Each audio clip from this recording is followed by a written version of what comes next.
मीनू बहुत नाज नखरों से पली बड़ी थी। दिखने में बहुत खूबसूरत थी। खूबसूरत नए नक्श और सबसे खूबसूरत थी उसकी मीठी बोली। एक दिन उसकी, हमें मीनू की शादी के लिए वर तलाश कर देनी चाहिए। अब तो उसकी पढ़ाई भी पूरी हो गई है। उसके साथ की सभी लड़कियों की गृहस्थी भी बस गई है। हाँ, मैंने भी 2-3 जगह बात चलाई है, तुम भी देखती रहो। मीनू तभी माँ के पास आकर, माँ, मुझे माधव से शादी करनी है। कौन माधव?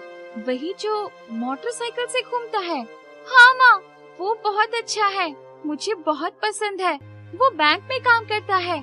उसकी माँ भी बहुत अच्छी है, मैं उनसे मिल चुकी हूँ। कब से जानती हो उसे? वो मेरे साथ कॉलेज में पढ़ता था। अब उसकी पक्की नौकरी भी है।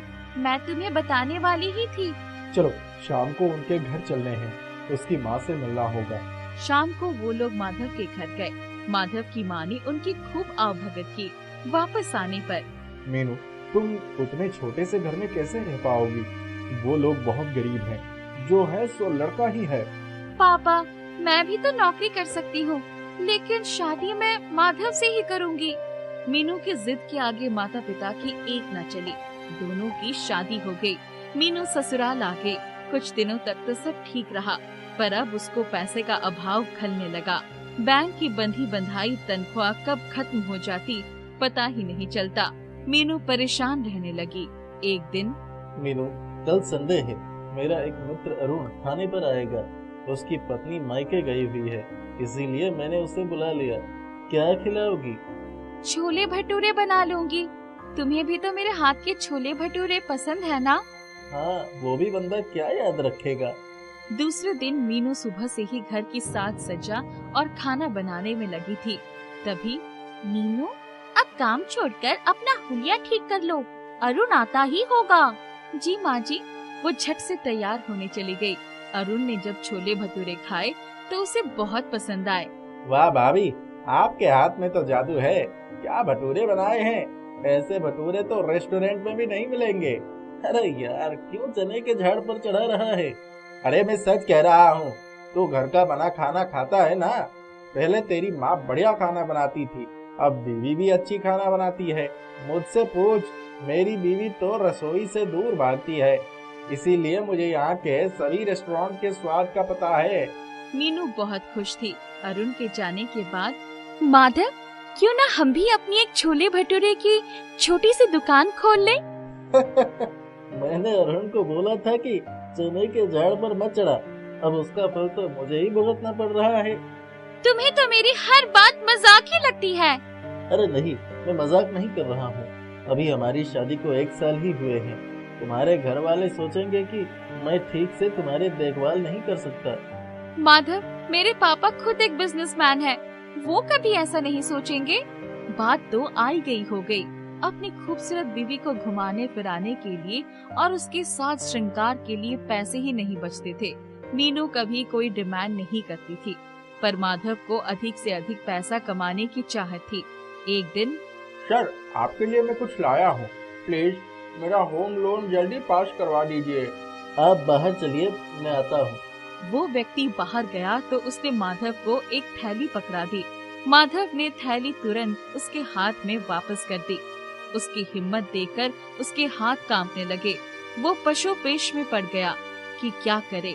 जब घर पहुंचा तो, क्या बात है, बहुत परेशान लग रहे हो? कुछ नहीं, बैंक की टेंशन है। दूसरे ही दिन वो जैसे ही बैंक पहुंचा, उसके बॉस ने उसे बुलाया। मिस्टर माधव, ये लीजिए अपना सस्पेंशन ऑर्डर, और जब तक इंक्वायरी होगी आप वो बैंक आने की जरूरत नहीं है। क्लाइंट ने आपके खिलाफ शिकायत दर्ज की है। सर, वो तो खुद ही मुझे बुलाकर ले गया था, मुझे फंसाया गया है। बॉस ने उसकी एक न सुनी। उसके तो होश उड़ गए। क्या मुंह दिखाऊंगा घर वालों को और रिश्तेदारों को। वो घर आकर चुपचाप लेट गया। आज इतने जल्दी कैसे आ गए?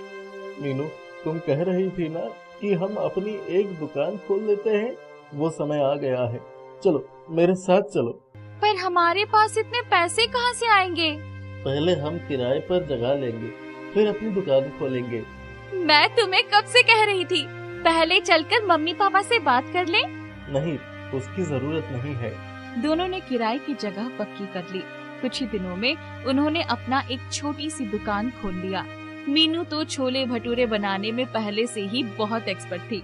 माँ भी उसके साथ पूरा समय देती। उनकी दुकान अच्छी चल निकली। उनकी खूब कमाई होने लगी। धीरे धीरे 1 साल हो गए। एक दिन, आज मेरी तबीयत कुछ ठीक नहीं है, चक्कर आ रहे हैं। चलो डॉक्टर के पास चलते हैं। मुबारक हो, आप माँ बनने वाली हैं। मीनू, अब दुकान का काम कैसे होगा? अरे अभी कौन सा बच्चा पैदा हो जाएगा? अभी उसके आने में 7-8 महीने का समय है। तब तक हम खाना बनाने के लिए कारीगर रख लेते हैं। मैं अपनी देखरेख में उनसे छोले भटूरे बनवाऊंगी। हाँ, ये ठीक रहेगा। उन्होंने 2 कारीगर भी रख लिया। उनके छोले भटूरे की चर्चा हर जगह होने लगी। एक दिन इस दुकान का मालिक, भाई, आप लोग तो अच्छा खासा पैसा कमा रहे हैं, किराया दुगना कर दीजिए। अरे भाई, इतनी कमाई नहीं होती, इतना किराया कहाँ से दे पाएंगे हम? आप लोग ये जगह छोड़ दीजिए।